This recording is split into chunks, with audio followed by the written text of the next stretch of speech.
Have you ever encountered someone who staunchly defends a politician, leader, or public figure, regardless of the controversial statements they make?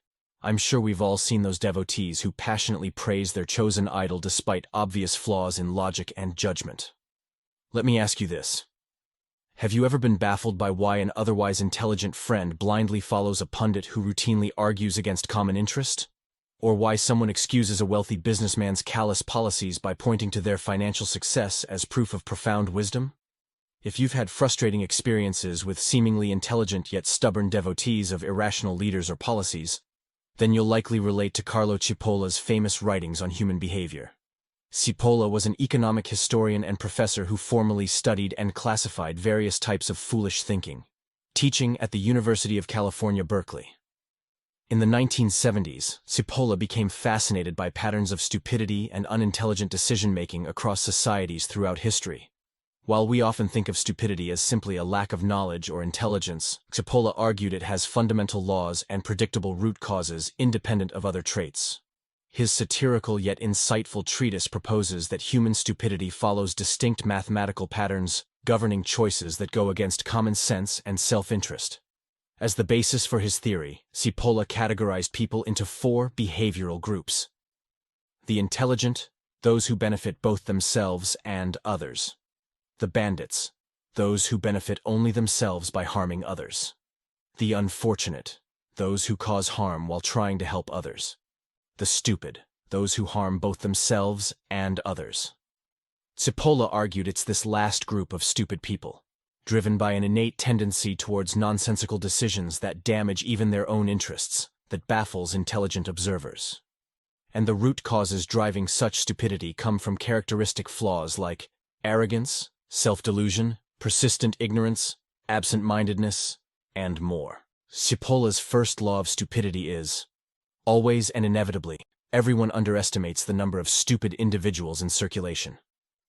Here, Cipolla means that people assume at any given time that individuals thinking or acting stupidly must be a small fringe group among the general population. We figure societies couldn't function otherwise if a large number of people didn't behave rationally most of the time. Yet, as Cipolla points out, this assumption underestimates just how many stupid people exist, and how ready large segments of the population are to think and do stupid things. Like in Germany in the 1930s, when millions of ordinary citizens supported the extremely aggressive and unjustified actions of the Nazi Party, enabling enormous atrocities that brought no benefit to average German families.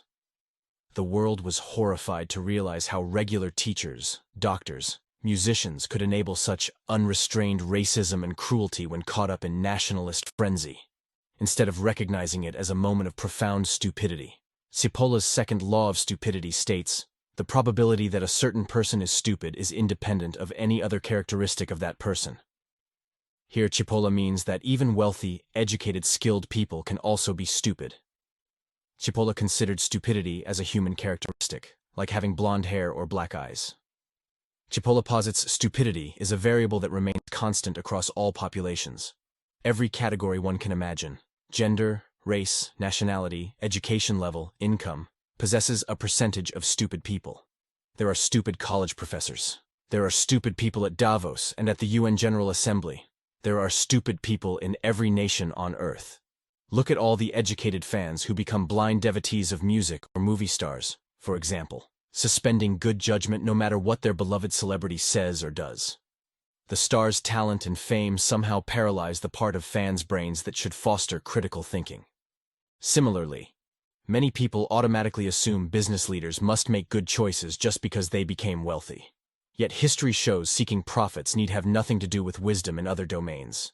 Such leaders gain followings of people who leave their own judgment aside. Cipolla's third law of stupidity is, a stupid person is a person who causes losses to another person, or to a group of persons, while himself deriving no gain and even possibly incurring losses.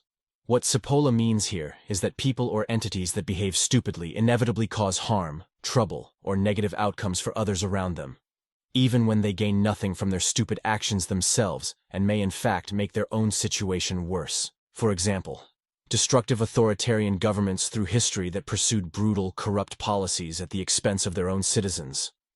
Such regimes cause tremendous financial losses and suffering for millions of people, while the ruling class hoarded power and wealth only for themselves.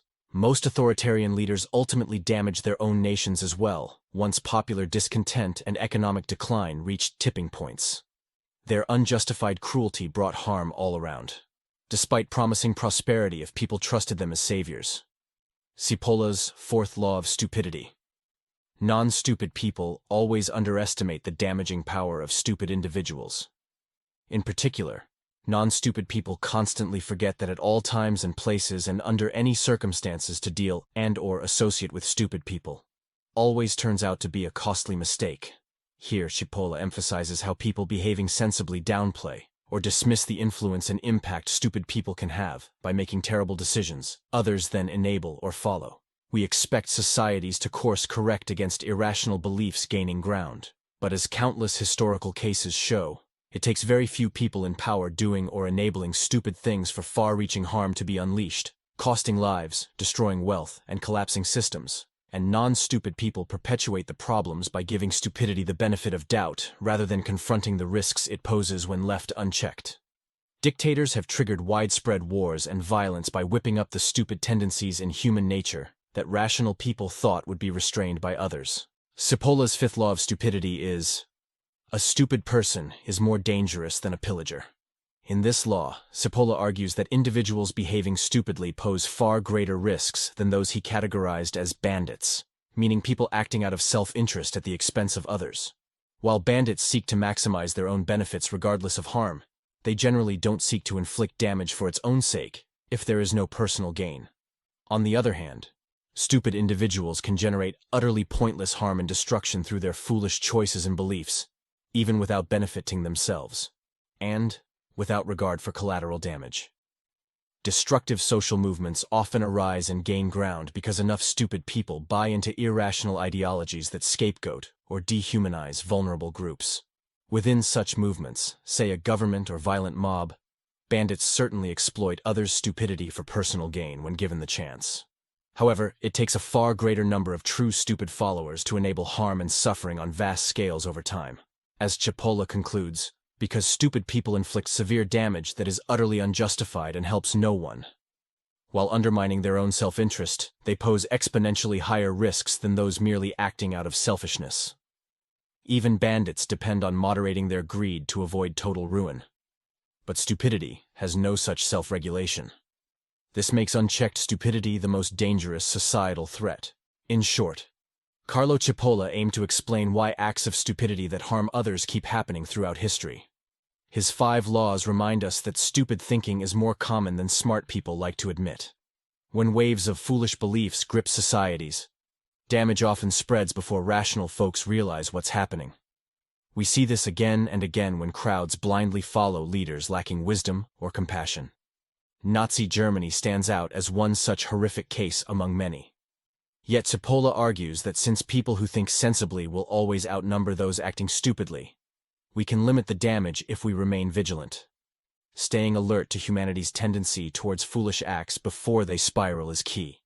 When enough sensible people speak reason early on, stupid beliefs gain less traction with the wider public over time. So, while Cipolla's laws are gloomy about levels of stupidity lurking among all populations, he says rational people have strength in numbers to reduce its harmful influence on society. We must simply never underestimate or dismiss its abundance and appeal. In this way, accepting the persistence of stupid thinking makes containing it more possible. And that is the optimistic lesson in Cipolla's warning. Like and subscribe to our channel for more thought-provoking content.